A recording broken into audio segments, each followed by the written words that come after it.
You love an album but find there's always at least one song in it that's not up to the standard of the rest. This podcast is for you. Welcome to Trimming Musical Fat. I'm Stephen Nicholson and thank you for joining us for the latest Trimming the Classic episode, a Patreon exclusive. And the subject of today's episode is Radiohead's absolute classic album from 1997, OK Computer. My guest and I will pick a song from the album that we like the least. We'll also select our favourite songs and discuss the album as a whole. So, time to introduce my guests. So welcome friends of the podcast, Davie Melon and Ross Braidwood. How are you? Not bad. All good. Excellent, very good. And I'm going to test your Radiohead knowledge, gentlemen, right now with 3 questions. Are you ready? Fire away. Question 1. The OK Computer track, Exit Music for a Film, featured in which 1996 film, but not on its soundtrack album? Romeo and Juliet. Indeed, Baz Luhrmann's Romeo and Juliet. Of course, he's got a new movie coming out imminently, the Elvis. Looks classic. Looks good. Looks good. What is the name of the 1999 Radiohead documentary that was filmed during the OK Computer World Tour? Oh. I should remember buying the video back in the day, and I think I only ever watched it once. I do know this. Like, if I had only one, Who Wants to Be a Millionaire, I would get it. Would you like the first letter? Yeah. E. B. Meeting in the aisle. No. Meeting people is easy. Meeting people is Yeah. easy. And the last question, was this the band's first top 10 album in the US? Yeah, yes. Both going yes? Yeah. Okay, you're both wrong. It only got to 21, would you believe? What? And of course, the next release, OK Computer, Kid A, I should say, got to number 1. I think I remember that from the Amnesia podcast. Yeah, that's right. So there we go. Only got to I suppose 21. the OK Computer paved the way, isn't it? Sometimes you find that the more critically acclaimed one actually paves the way for the other one to come in, Right. whether it's as good as or not as good. That's right. So I think that the song in Kid A, was that not in the Tom Cruise film, so maybe it got a bit more exposure. yeah, everything in its Vanilla Sky. Sky, yeah. Vanilla Sky. Great scene. Everything in its right place. Yeah, great scene.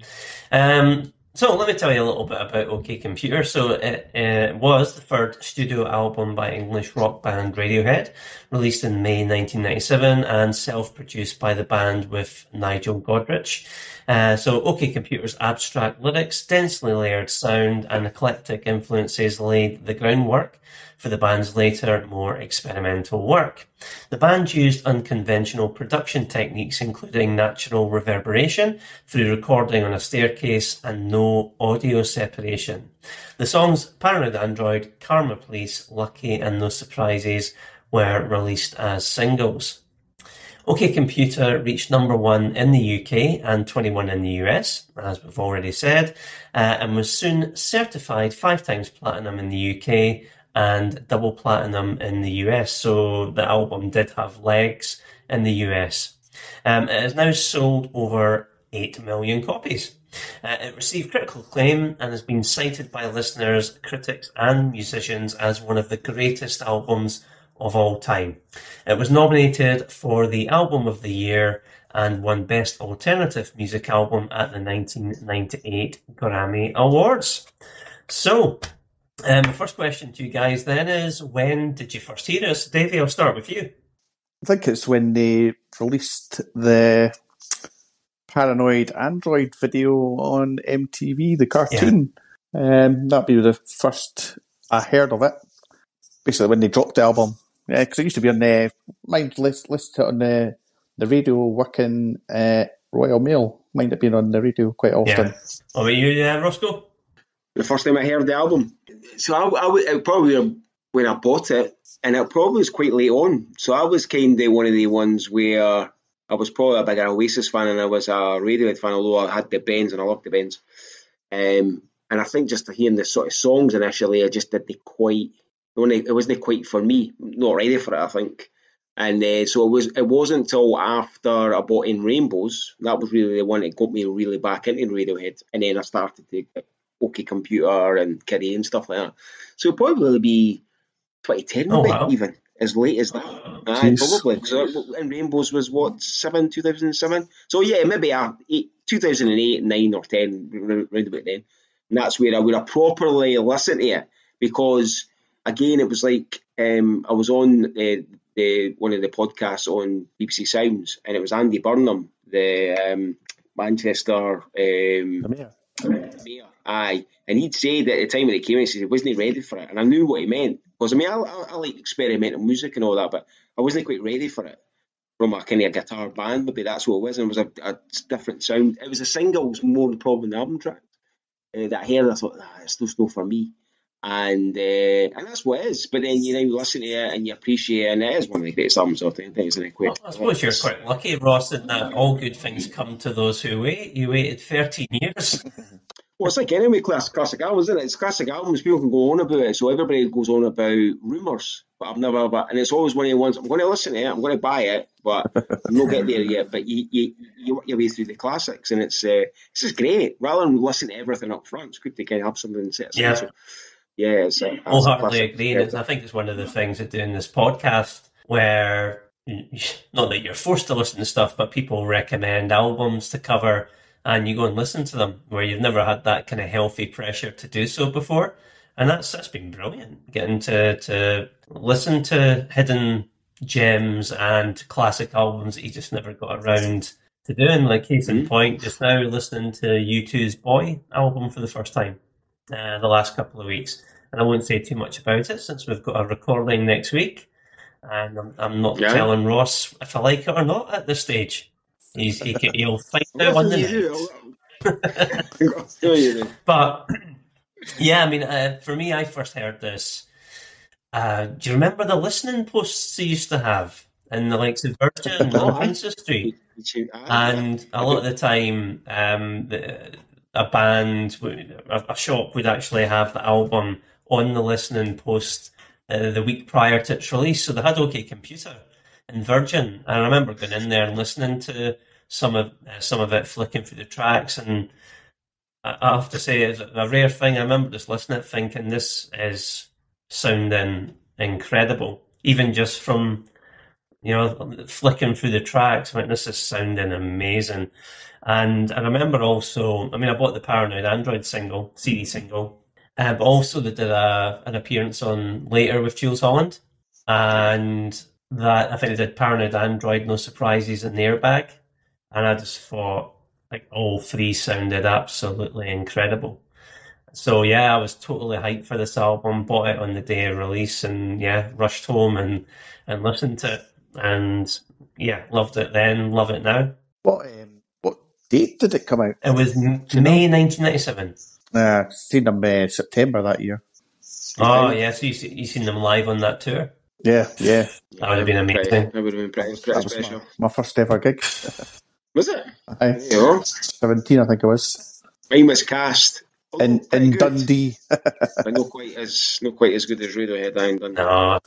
And by the way, 1997, what a year that was for albums. Mm-hmm. Absolutely brilliant. So that's another thing as well. So I remember being in HMV or Virgin as well, and I never really knew much about the Verve, and it came on. Drug Work great came song. on, and that was it. So I think it was a bit one of the ones where I liked the single and I liked some other single like Bittersweet Symphony, but with Radiohead, what was it for singles? I think it was Paranoid Android, and it was the sound of it initially when it came on. I was like, they care about this. Not quite what I was expecting, because it's a bit it's similar to the Benz, but it's different in terms of musically. And I thought, I didn't care if I like this, and I think that's why I was a bit reluctant. And the singles never really done it for me. But as years went on, yeah, amazing. First time I actually heard it, because Lucky was on the War Child album, wasn't it? So that was maybe a year or two before the album came out. And I remember hearing that on the War Child album. It's one of the standout tracks on it, which is a great album, to be fair. Yeah. What was that? Just like that? A compilation, War Child? Yeah. We need to check it out. Yeah, they've got some quality charlatans on there. They've got Blur did a song for it. Has Damon Rice got a song on that? I'm not sure about that. See, I'm getting mixed up. He's done something similar. Damon Rice done something very similar. And it's a brilliant song. There was the Mojo Filters. That was Paul Weller, Paul McCartney, and Noel Gallagher. Am I making that up? Yeah, no, you're right. And there was now was it Noel Gallagher? Was it billed as Oasis and Johnny Depp? Then Fade Away and Kate Moss. Kate Moss, yeah. Yeah. But yeah, it was a good album.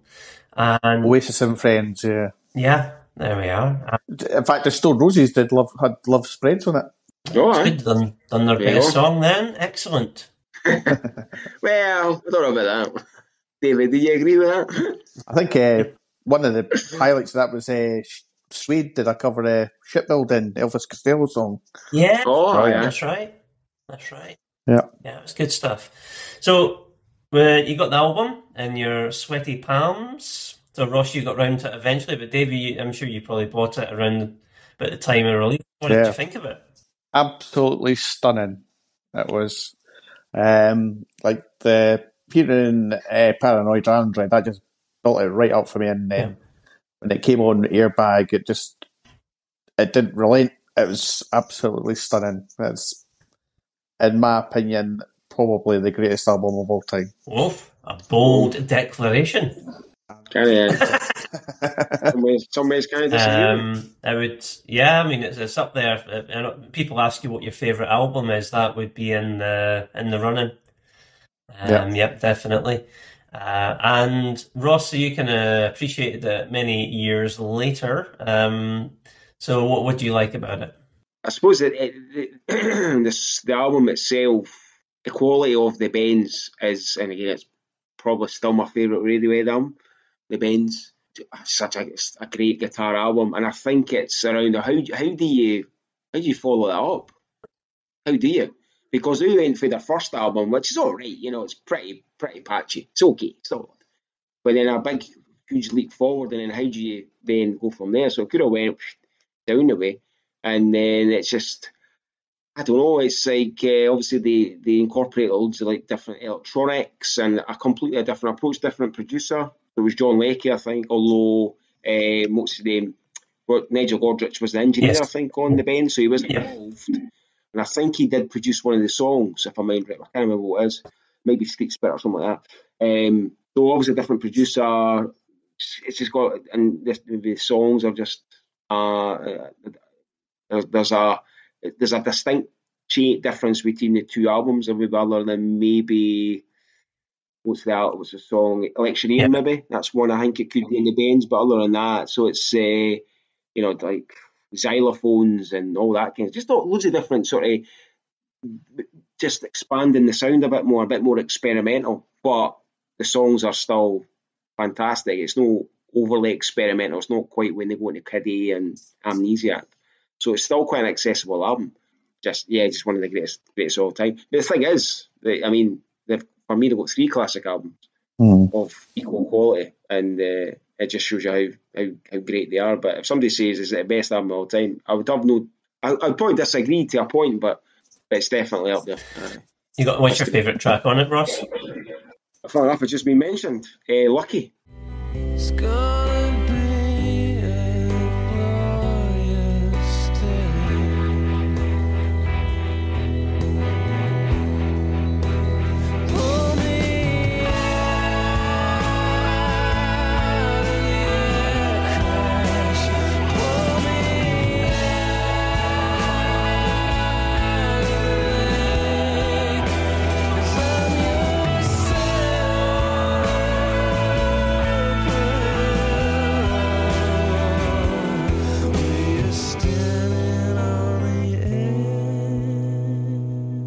Just been mentioned, Lucky. So it probably would have been, initially it would have been Electioneer, and I think when I first played the album, it was probably Electioneer initially, but as times went on, it's like anything, isn't it? You listen to an album, having a relationship with it over so many years, and eventually a song just comes out of nowhere, and I thought, that's my favourite. And it's quite a difficult one because there's just so many great songs. I mean, the last one, The Tourist, is an absolute cracker, and all the singles, obviously. But yeah, Lucky for Me, it's just a brilliant song from kind of start to finish. What's your favourite, Davey? That'd be mine. Well, other than Paranoid Android, I would say Exit Music for a Film.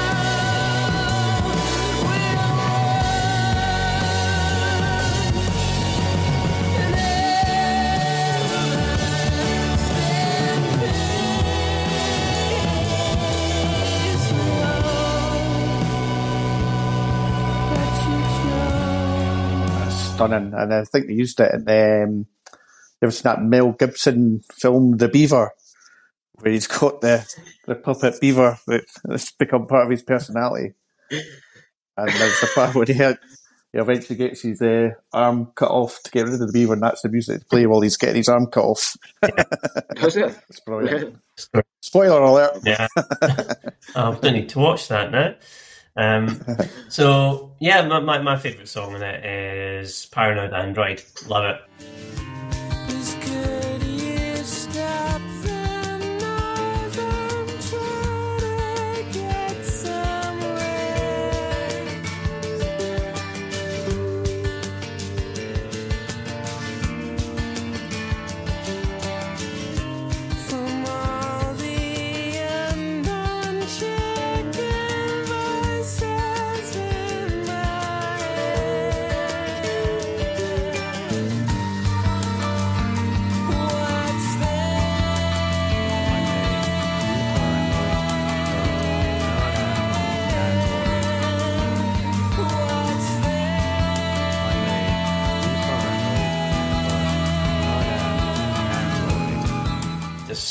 Just love it, and the album for me, it's just beautiful songs. I love the experimentation on it, and it's the right side of experimentation, if you know what I mean.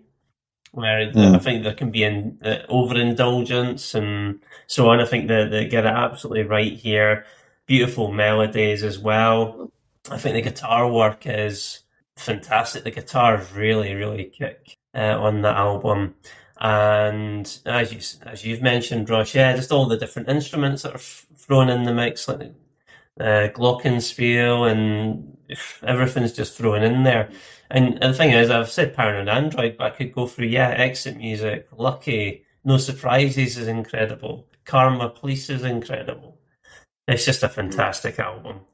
And we're here, obviously, today to talk about our least favourite. So if you had to, at gunpoint, take off one song from the album, what would it be? So, Davey, I'm going to start with you. What would be the song you'd take off? Well, it depends whether you go for the easy option and Happier as a song. Yeah, no, we'll say what proper song I would take. So, to be fair, I do listen to that. I don't skip it when it comes on. No, I'm the same, mate. It does work, does not. It does work. But for me, I would. This is like killing one of your children or something like that. But Subterranean Homesick Alien. Up above, aliens hover, making home movies for the folks back home. Of all these weird creatures who lock up their spirits, through holes in themselves, and live for their secrets.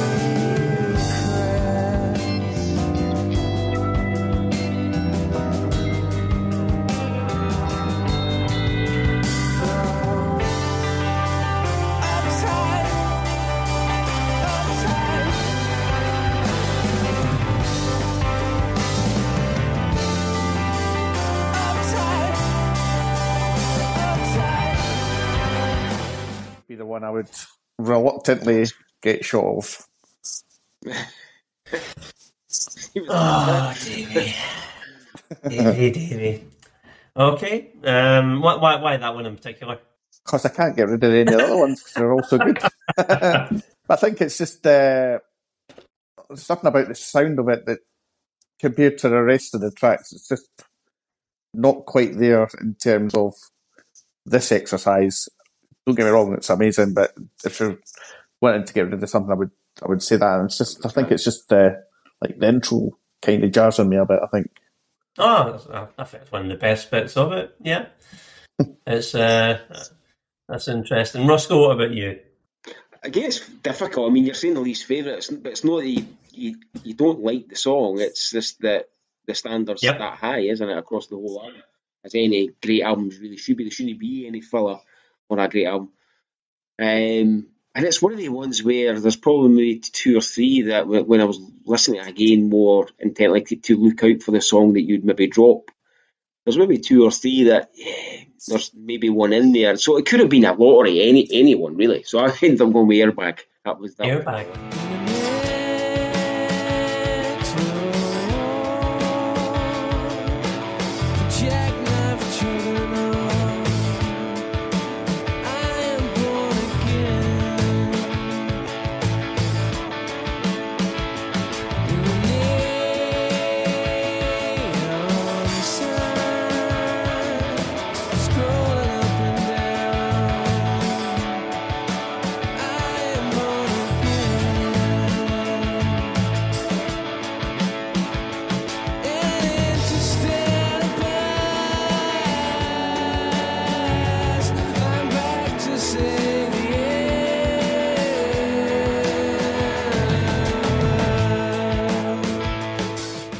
And it's probably the one that, if I'm doing a compilation, it would probably be the last one I'd put on. But it's not to say I wouldn't put on a compilation.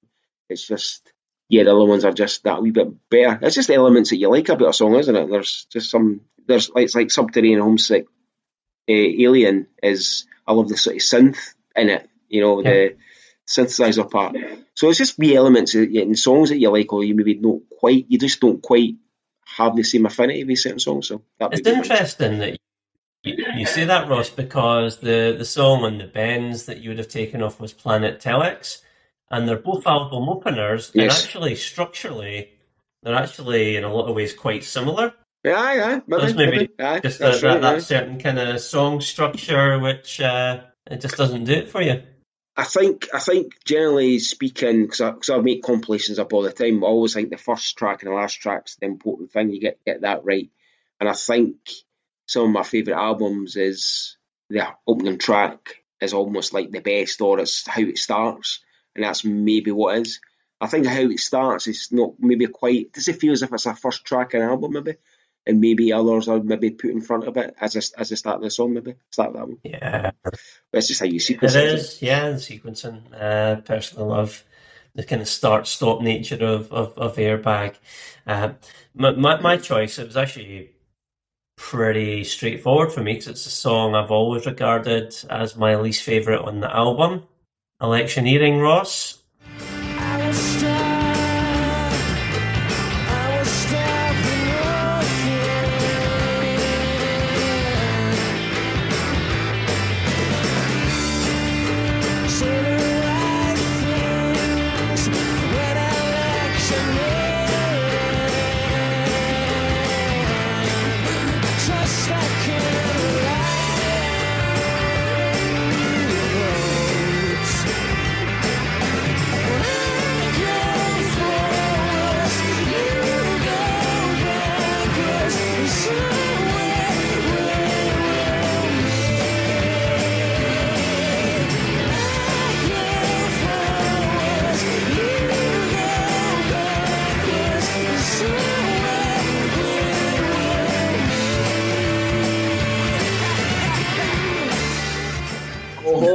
Go home. Get yourself off your own podcast. I will stand in my corner and state my claim.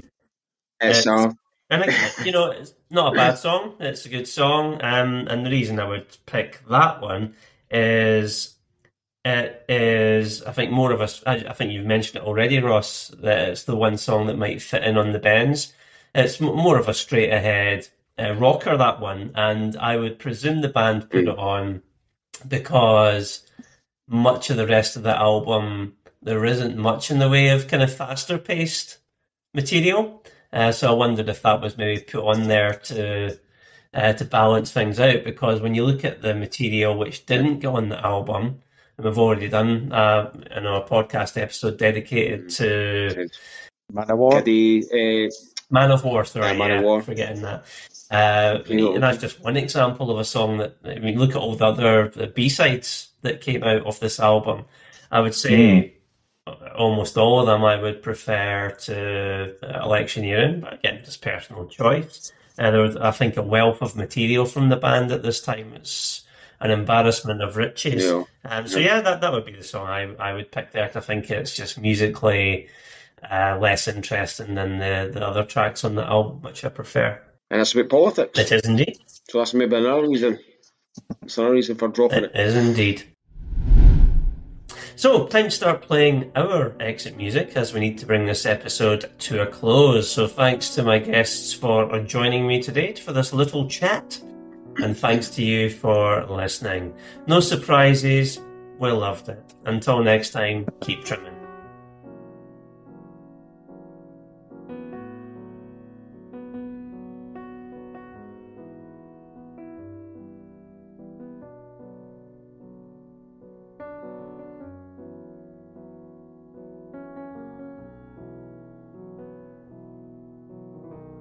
I love it.